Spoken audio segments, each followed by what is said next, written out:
Muito bem, então é Natal e creio eu que vale a pena uma breve reflexão a respeito de uma confusão que se arrasta por séculos.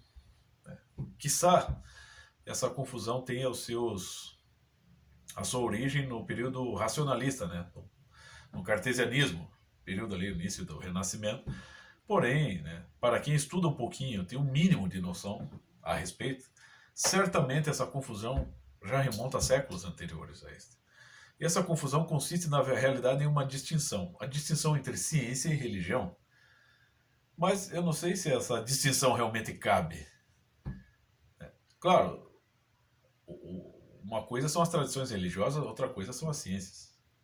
Porém, ambas trabalham com o mesmo tipo de linguagem, que é a linguagem indicativa. Quem explica isso é o grande Eugênio Rosenstock, que era teólogo e cientista. Então, tanto a linguagem, vamos dizer assim, técnica da ciência, quanto a linguagem simbólica da religião, elas são indicativas. Você pega, por exemplo, quem que basicamente criou o de quem que surgiu a ideia da linguagem de programação? De um grande matemático cristão do século XVII, que é Leibniz, que era cristão, né, teólogo e cientista. Então, se hoje você tem um computador em casa, se hoje você pode mexer naqueles ícones, seja no seu notebook, no seu PC ou no seu celular, né, aqueles ícones, você clica em cima do ícone, ele abre um programa, ele abre um aplicativo, ele abre um vídeo. A origem disso está lá, em Leibniz. Ele percebeu essa paridade, como é que se diz? Agora me fugiu o termo. Essa perfeita concatenação entre o simbólico e o codificado, porque o símbolo é uma linguagem codificada. E a ciência trabalha geralmente com uma linguagem codificada técnica. Você entende isso? Então vamos dizer, existe uma equivalência entre a linguagem da ciência e a linguagem simbólica, que é muito utilizada pelas religiões. Então é algo bastante simples até. Então, embora sejam instituições de natureza distinta, elas caminham para a mesma verdade, elas apontam para as mesmas verdades, entendeu? De um modo ou de outro. Porém, na atualidade, essa confusão, né, ela é tida como uma espécie de sinal de inteligência das pessoas. É assim, uma coisa cult, o cara ser ateísta quer dizer que é um cara sóbrio, é um cara de bom senso, é um cara que sabe fazer o meio de campo, né? Entre os crentes e os não crentes, geralmente é isso, entre outras bobagens, né? E é claro que se trata de uma confusão que foi assim, vamos dizer, elitizada, uma confusão que foi, né, por um processo de alienação que está de fato dentro do processo revolucionário, né, no sentido de desmoralizar a religião e tornar o ser humano cada vez mais distante de si mesmo e subserviente ao Estado. É claro que esse senso comum de que o ateísta é um cara de bom senso e o crente é um cara estúpido, sim, ela se impregnou sobretudo no século XX, o século das revoluções, né, onde a ciência foi utilizada para matar pessoas e as religiões foram perseguidas, né? Então, assim, os caras que erigem, por exemplo, o Carl Sagan como um grande sacerdote de sabedoria, quando o Carl Sagan não é nada mais do que um narrador do universo, pelo amor de Deus, né, meu? Né? Aquela série Cosmos, aquilo é coisa para criança. Eu tive que assistir a série Cosmos a minha infância inteira, né, na escola. Cá para nós. Né? Que coisa pífia. Hoje, você assistindo isso aí, se você abre um livro de ciência, um Wolfgang Schmidt, um LeCoq de Nuit, né?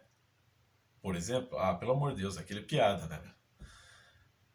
Mas, né, o ateísta, esse que gosta de se expressar nas redes sociais, e sobretudo hoje, a data, estamos na véspera do Natal, data tradicional cristã, onde comemoramos simbolicamente o nascimento de Nosso Senhor Jesus Cristo, chovem, né, comentários hostis pelas redes sociais e aqui no YouTube dos autodeclarados ateístas. Né? Mas por que o cristianismo, vamos dizer assim, o cristianismo é certamente a religião mais atacada do mundo. E por quê? É muito bom você perceber isso. Porque o cristianismo, ele incomoda, porque ele faz despertar em você o senso da consciência moral, o senso dos seus erros, da responsabilidade dos seus atos diante dos outros e diante de você mesmo. Mas por que os caras decidem, então, esses autodeclarados ateístas, por que eles decidem se afastar das religiões, ou do cristianismo, por exemplo, e se apegar à ciência? Porque a ciência, cara, é algo, vamos dizer assim, distante do seu eu. Olha, todo mundo tem uma fé e todo mundo tem uma filosofia, meu filho. Né? Filosofia é própria do ser humano, é inato. A fé e a capacidade de filosofar é algo inato no ser humano. Mas nem todo mundo tem a capacidade de ser cientista. Os cientistas geralmente são gênios. Todos eles, né, são gênios. Então, não é comum você ser cientista. Não é comum a humanidade ter uma profusão de cientistas. Cada esquina tem um cientista. Não, não é. Mas em cada esquina tem um filósofo e alguém acreditando em alguma coisa, com fé em alguma coisa. A diferença do ateísta para um crente é o seguinte, que o crente ele tem uma fé dirigida e o ateísta fica procurando fé em tudo quanto é lugar, né? Em alguma coisa, né? Vai ter fé na ciência, se não for na ciência, vai ter fé em alguma técnica, em alguma pedra, em algum, sei lá, qualquer coisa. Né?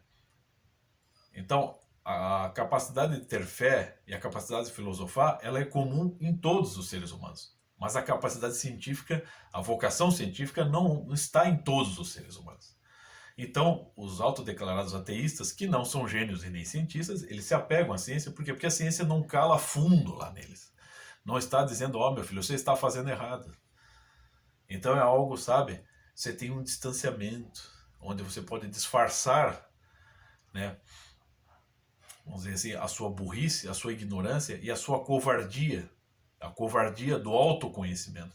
Aquele que quer fugir do autoconhecimento e que se afasta das religiões se apega geralmente a uma ciência. Claro, isso não é culpa da ciência. A ciência é extremamente importante, as ciências são importantes, mas o ateísta, esse de carteirinha, esses que borbulham aí na internet, eles se apegam à ciência como escudo para se esconder de si mesmos e dos outros. Usam a palavra ciência como escudo para disfarçar a sua burrice, a sua ignorância e para justamente fugir do autoconhecimento. Porque a ciência não vai calar fundo em você, não está ali propriamente para dizer quem você é, para te iluminar, para te despertar a meditação sobre si mesmo, sobre os seus erros, vamos dizer, os seus pecados, o que você tem lá, por exemplo, no cristianismo, como você tem em todas as outras tradições religiosas, que é a confissão, que é o exame de consciência. A ciência não está aqui para isso, ela está para esclarecer, né, outros tipos de conhecimento, mas não o autoconhecimento.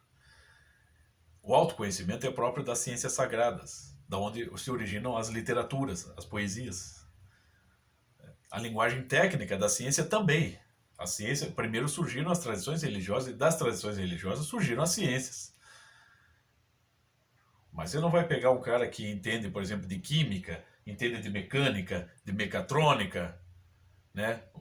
Um engenheiro, ele não está ali para, né, te psicanalizar ou não está ali com o papel de padre ou o papel de um grande intelectual, um filósofo, que vai, como Sócrates, despertar a luz dentro de você, fazer partejar ideias e luz dentro de você. Não, ele está ali por um determinado tipo de conhecimento específico. Isso está nos diálogos socráticos também. Então, o ateísta, aquele que adora se apegar, que erige, etroniza a ciência, coitadas das ciências, né? Mas ele erige o Carl Sagan como sacerdote das ciências, por exemplo, né?